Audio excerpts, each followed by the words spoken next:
On de la raconte sur Europe 1.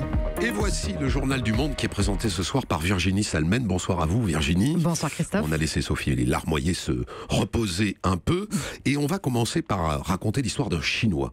Mais pas un Chinois qui vit en Chine, un Chinois qui vit aux États-Unis, qui est un milliardaire.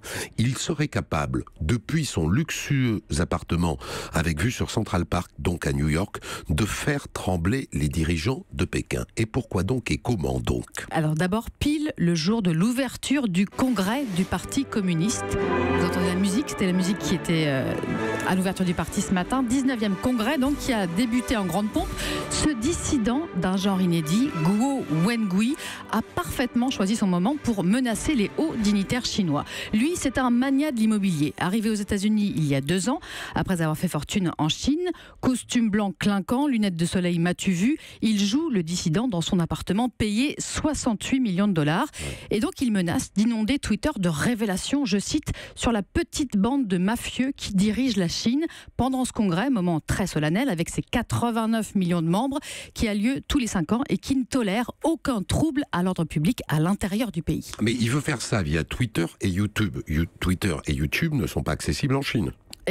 Effectivement, eh bien c'est le Khodorkovsky chinois, du nom, vous savez, de l'homme d'affaires russe que j'ai du mal à prononcer. Il représente le même danger. Il ternit l'image du régime auprès des milieux d'affaires et politiques américains. C'est un client régulier, par exemple, du Mar-a-Lago, le club très select de Donald Trump en Floride. Il est assez téméraire puisqu'il vise le numéro 2 du régime, le très influent Wang Qishan. Il a une dent contre lui. Il l'accuse de diriger en secret l'un des plus gros groupes chinois d'aviation, de tourisme et de finances, de s'en mettre plein les poches au passage. Il dit détenir des preuves matérielles et il compte même réaliser une vidéo en direct depuis New York, c'est ce que dit le New York Times. Alors c'est la première fois qu'on voit un personnage comme ça qui joue le dissident, parce qu'au fond les dissidents sont toujours pauvres et isolés. Celui-là est richissime. Ça n'est pas un militant des droits de l'homme habituel. C'est vrai, il n'y a plus d'opposants de poids à Pékin. Le prix Nobel de la paix, Liu Xiaobo, est mort en prison. Le blogueur prodige Han Han, qui a aujourd'hui 35 ans, a été réduit au silence par la censure. Donc, Guo Wengui, lui, incarne le pire cauchemar de Pékin. Il connaît toutes les ficelles des milieux autorisés chinois. Il est peut-être plus dissident par intérêt pour régler ses comptes finalement que par idéal, selon les observateurs américains. Mais qu'importe, même si le personnage est trouble, Guo Wengui est la meilleure arme à disposition des dissidents chinois puisqu'il est très informé et très suivi sur Twitter et YouTube. Donc notez bien ce nom, Guo Wengui. Deuxième histoire qui révèle une difficulté à gérer la grande pauvreté en Grande-Bretagne. On apprend que des mairies anglaises achètent des billets de train aller simple aux SDF et aux sans-abri. Oui, pour les renvoyer dans leur ville d'origine. Pour en parler, on rejoint Anaïs Cordoba à Londres pour Europe 1. Bonsoir Anaïs. Alors ça se fait dans plusieurs villes d'Angleterre. Bonsoir, oui, ça concerne au moins une vingtaine de villes au Royaume-Uni, comme la petite station balnéaire de Bournemouth par exemple. Elle a acheté 144 billets de train à des SDF en 3 ans et demi.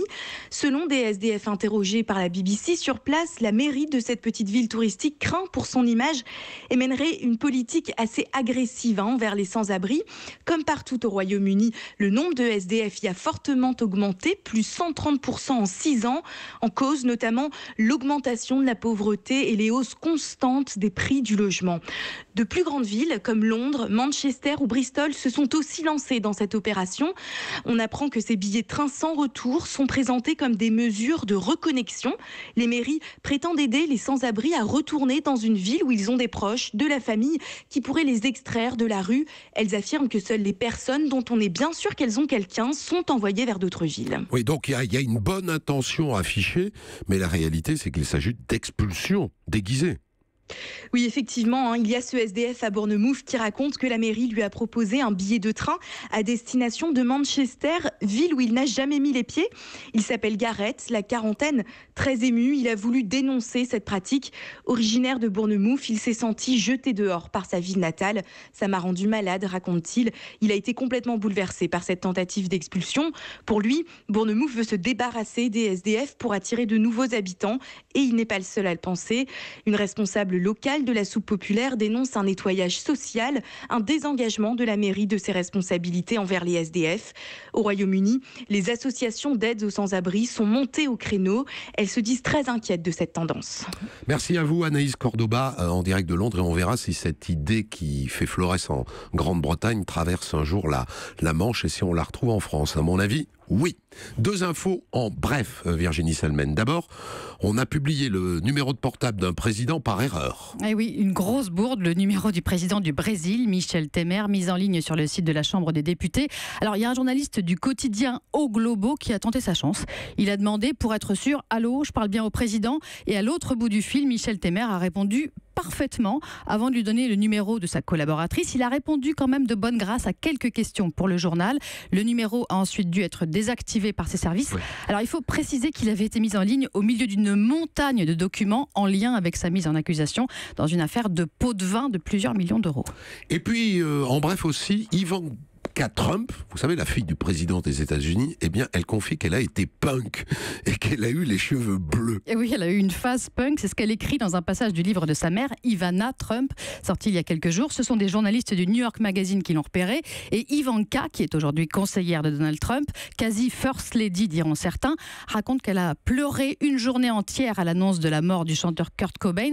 Sauf que pour les puristes, Cobain c'était du grunge, pas du punk. Et pour l'instant, sur les réseaux sociaux, personne n'a trouvé de photos d'elle en punk à cet âge-là. Vous croyez qu'elle se fait mousser? C'est une hypothèse. On a vu des photos de cet âge-là, mais elle était blonde et pas du tout punk. Elle avait une petite jupe bleu marine et puis un passe dans les cheveux, quoi. Façon fille de Donald Trump.